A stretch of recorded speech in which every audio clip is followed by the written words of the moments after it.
So Avner, thank you so much for joining us on the show. It's an honor to have you on. Thank you very much. So tell us a little bit about yourself, and of course your experience in the Israeli army. Give us a little bit about your background. Okay, so I retired 6 years ago from Mossad after 30 years. Wow. Yes, Wow. and it was amazing time for me. And you know, in the Mossad, you enter as a single, and then you're retired as a divorce, unfortunately. Is that how it works? Because I spent more than 10 years in more than 40 different countries. Wow. Yes, and today I'm consulting spy movies in Hollywood, Wow. and I'm also a professional curator. I make a spy exhibitions, and I'm lecturing all over the world. And now with the Shabbat show, I'm happy to be part of this amazing program. Thank you. Thank you. So tell us a little bit about, the Mossad is the most, especially for the Jewish world, maybe the most fascinating thing that we all know is the Mossad. If you don't know what it is, it's this incredible, everybody wants to be on it. Like everybody wants to get the call. No, it's filled with intrigue. So share with us a little bit about what some of your experiences were in sort of during your work that you can share that's not classified that you could share with us. Okay, first of all, of course, if I tell you I have to kill you, I think that most of us, of course, remember the James Bond movies. So I can tell you that it's not even similar to the real life. Okay. Because we are not so tall, we are not so beautiful, we are not pilot, we cannot dance so well, and we don't have so beautiful James Bond girls. Now, I would like to share with you one of the big secrets of the Mossad is the fact that we are the Jewish people. We look different because we came from different places. Look at me. I'm a dark skin. My parents came from Iraq 71 years ago. Okay, they came from Iraq, and when I grew up in a family that we spoke Hebrew and Arabic, so I have a perfect Arabic. Now think about languages. Languages in the Mossad are like weapons, okay? The fact that I can fly to, let's say, Arab country and I can book a room in hotel and I can say, Sabah al-Noor, Sabah al-Khair, Masa al-Khair, it means good morning, good evening. Maybe this is the big secret of the Mossad, and this is the story of the Jewish people, the fact that we look different. And when I was in the IDF, I became officer, and after years I became major. But I was a young soldier, and one day they told me that they are going to send me to Lebanon. Now it wasn't a big deal. It was 84, and all the soldiers that served in Lebanon. But they told me, no, you are going to fly by yourself with a helicopter. They are going to take you from Tel Aviv, from the Mossad headquarters. You have to come without uniform, without nothing with Hebrew, nothing related to Israel. 19 years old soldier, okay? Wow. And I'm coming, and he took me with a small bus to Haifa, to the Israeli Air Force base. And from there, with the helicopter, after maybe 15 minutes, we landed north of Beirut. And in the dark, think about Mercedes coming. Someone gave me a gun. Someone else took from me the luggage. I spent there almost a month with the Mossad agents, undercover. One of the best time in my life. And of course, after I finished my military service, we say sometimes after I released from the army. I know it sounds like mistake, but sometimes it's to release, okay, because it's 4 years in the IDF. I was 22 years old, but a year before, the Mossad decided that they want to check if I I can be work in the Mossad, and it took almost a year. And 2 days after I retired, or I finished my military service, I started to work for the Mossad. And if you go to Tel Aviv, to Sarona, in the center of Tel Aviv, Sarona Center, now it's a beautiful place with a lot of shops and restaurants, but it used to be a camp, a military camp. And the Mossad also got some few buildings there, and I served in one of the buildings that belonged to the Mossad. And yes, so I served for 28 years in the Mossad, and something amazing happened to me exactly 10 years ago. Okay. It was 50 years anniversary of the Eichmann's trial. Okay, this year, by the way, it's exactly 60 years anniversary of the Eichmann trial, April 11. And I used to collect original objects, original guns that took part in operations, spy cameras, original maps. Okay, and I got a huge collection. And from time to time, it wasn't my job, of course. You know, we don't make exhibitions in the Mossad, but from time to time, I used to put small exhibition in the Mossad headquarters in the main lobby of the building. And I made a small exhibition about the capture of Adolf Eichmann with original fake passports, with the cameras, with everything, including Israeli passports with the picture of Eichmann. Wow. Because he came to Israel as the El Al navigator, dressed like El Al navigator. So I made a small exhibition, and one day, Benjamin Netanyahu, the prime minister, he came to meet the chief of Mossad, and suddenly he saw the exhibit, and he told him, oh, there is a very creative and crazy guy that is a huge collector of the Mossad, and he made this exhibit. So he asked the head of Mossad if I can come to Jerusalem, to the parliament, with this exhibit. So after 2 weeks, I found myself in the parliament for 1 month. It was a huge success. For the first time, the Mossad making a spy exhibit, interviews with the people from all over the world, the CNN, BBC, and whatever. And then they decided to show this exhibit in the Jewish Museum in Tel Aviv, what we call the Diaspora Museum or the Bet Hatfutzot. Again, it was huge success, almost a year. And then, if you saw the Spy Museum in Washington, D.C., so the owner of this Spy Museum is a great Jewish guy from Cleveland, Ohio, Mr. Maltz. He came, he saw the exhibit, and he told me, I want you to come with this exhibit to the state. Wow. Now, in the meantime, the chief of Mossad told me, look, Avner, you have only 3 years to retire. Why don't you build for the Mossad the first museum, the first spy museum? So I was the one. Wow. And they sent me to the Tel Aviv University to be a professional curator. It took me 2 years. I made more than 30 different spy exhibitions. And of course, the first one was the capture of Adolf Eichmann, but the second one was about Entebbe. And I know that you made interview with Rami Sherman. He's a great guy. He took part in the operation. And just if we say something about Operation Entebbe, most of the people don't know about the Mossad role in this operation. Now, when I made exhibit about this, about Operation Entebbe in Rabin Center in Tel Aviv, and of course, President Perez came, and the Prime Minister Netanyahu, and even the President of Uganda came, and even Bill Clinton came to see the exhibit. So I remember that one of the great objects in the exhibit was a tefillin. A tefillin that one of the passenger gave me, Akiva Laxer. He used to fly a lot, and he got a small tefillin to travel with.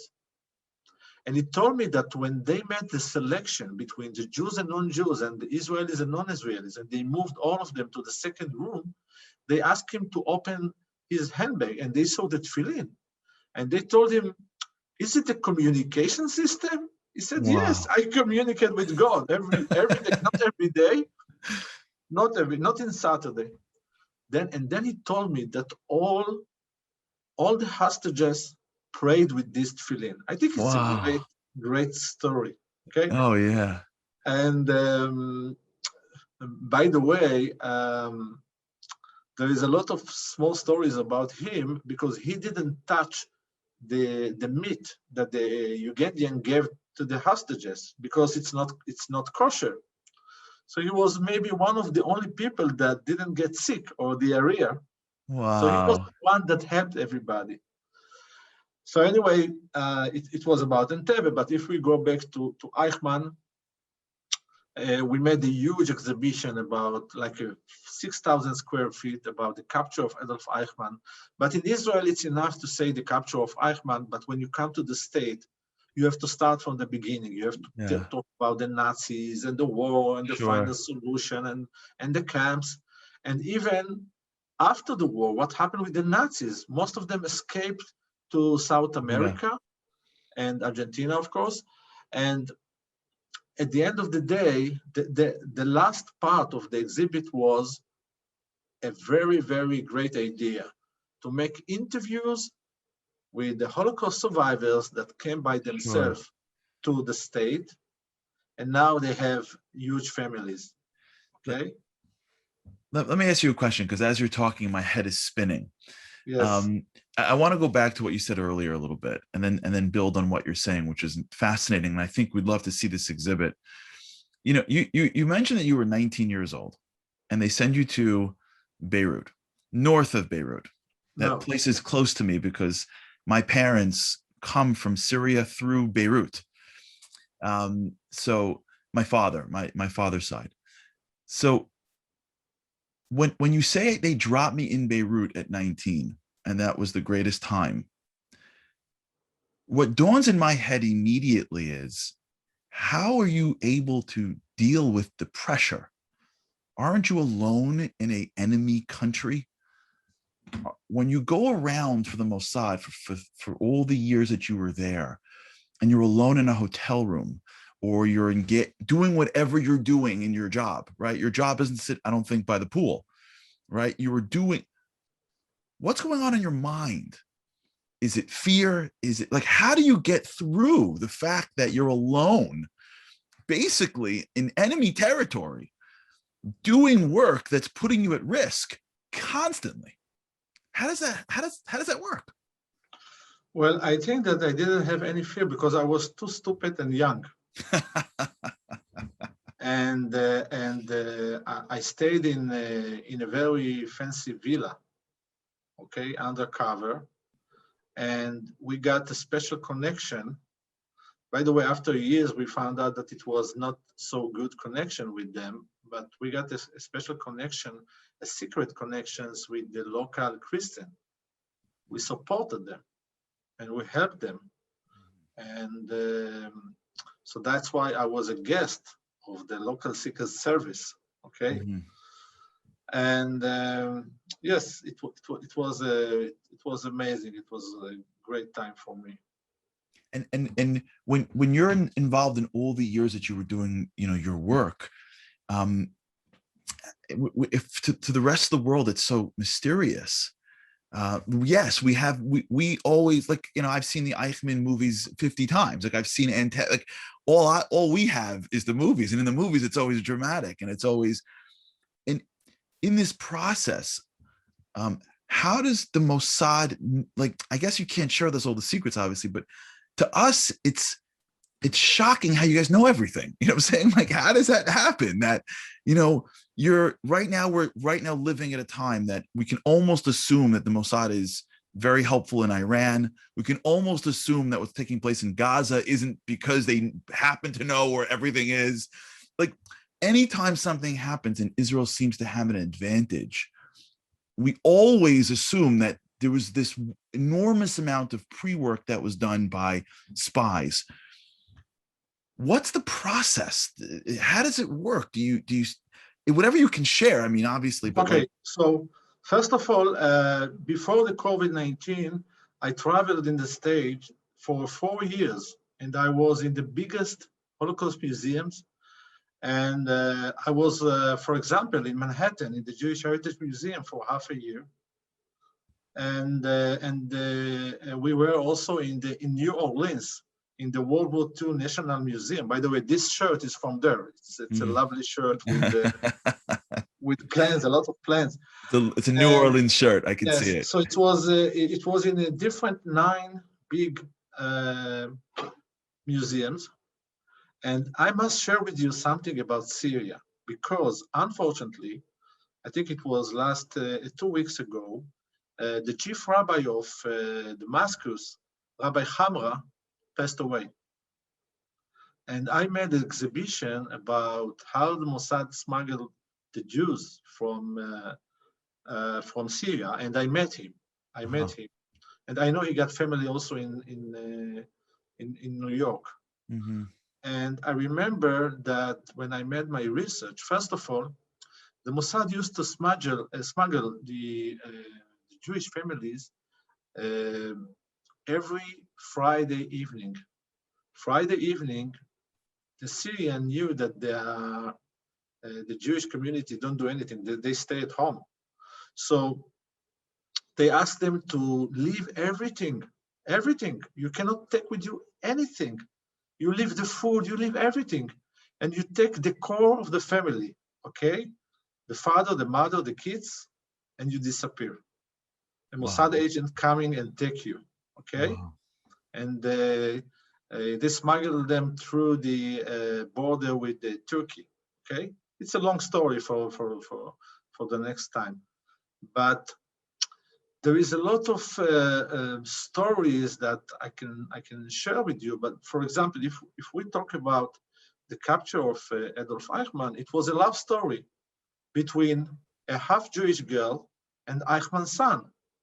She grew up in a German family. Her mom was a German was a Christian, but her father was half Christian and half Jew. He was a Holocaust survivor.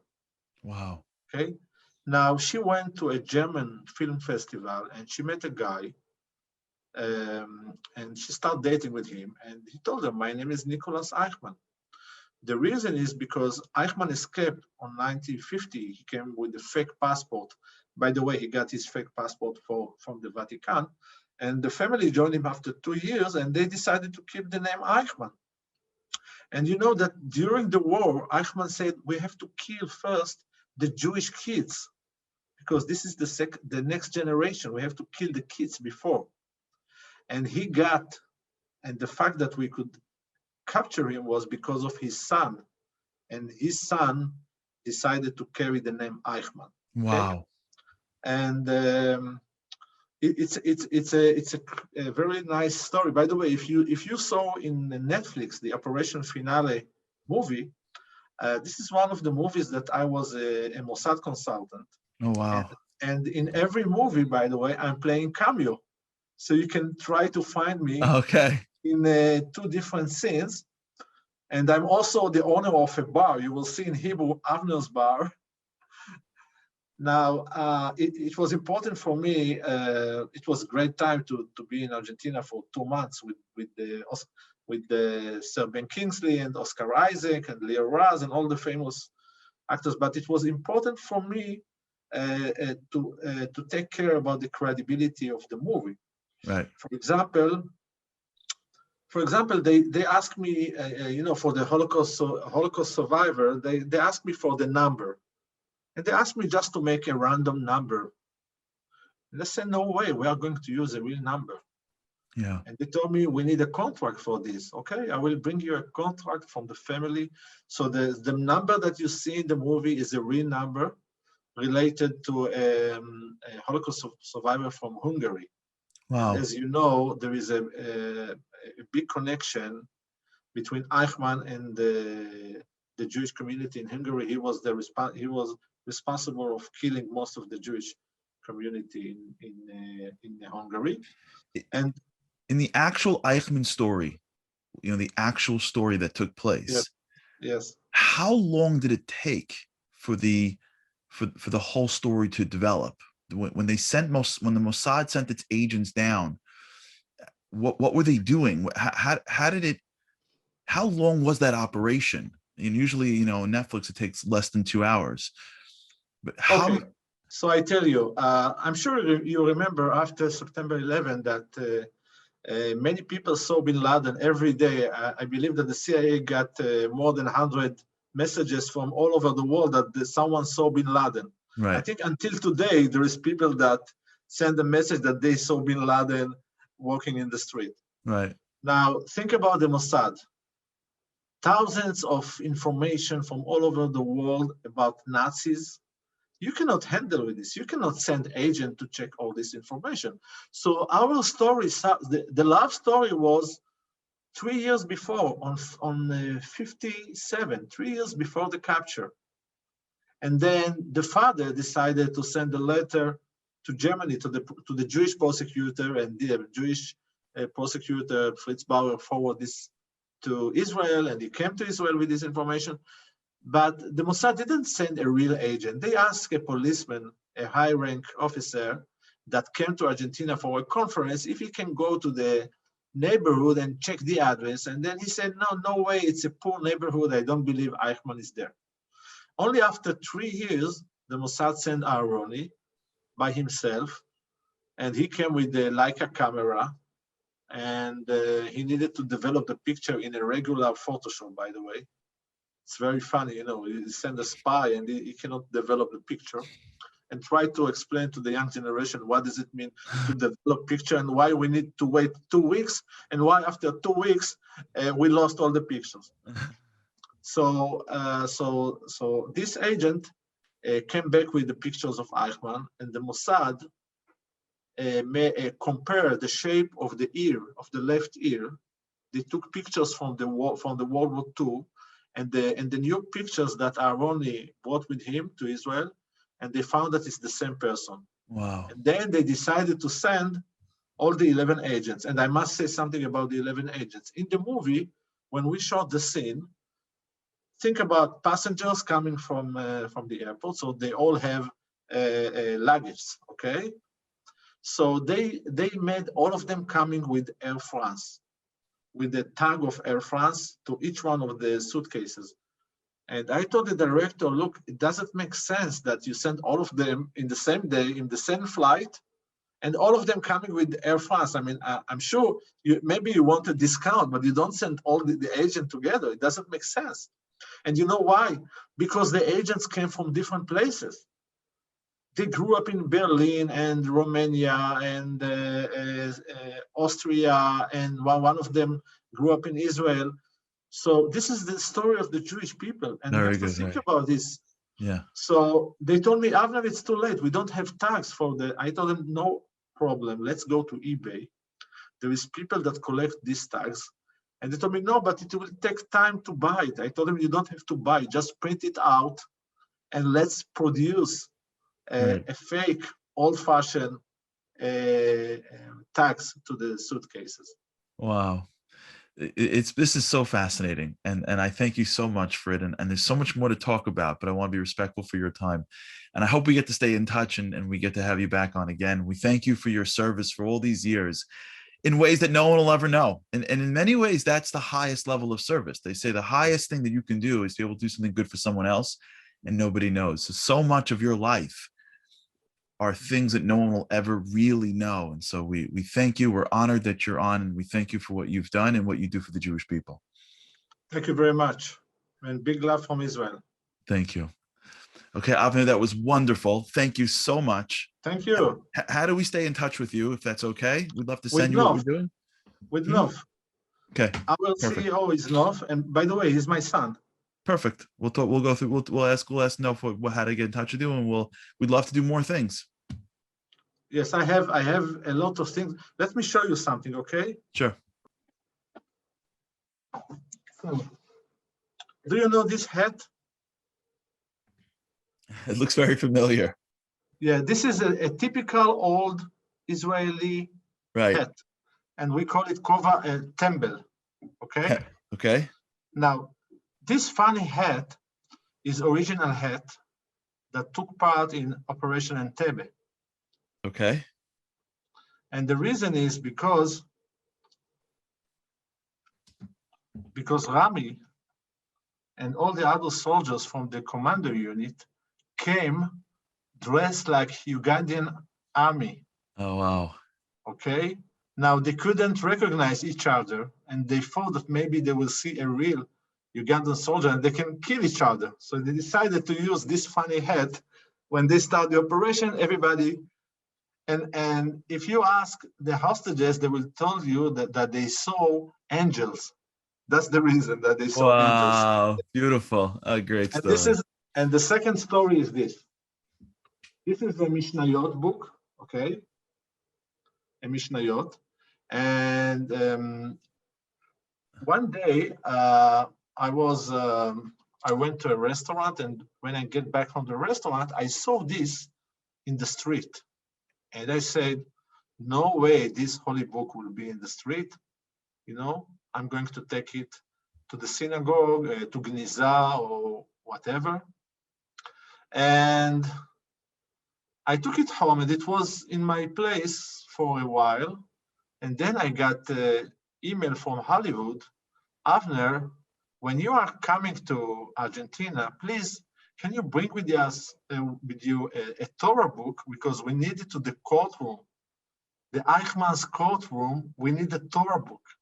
Wow. So the witnesses can use it.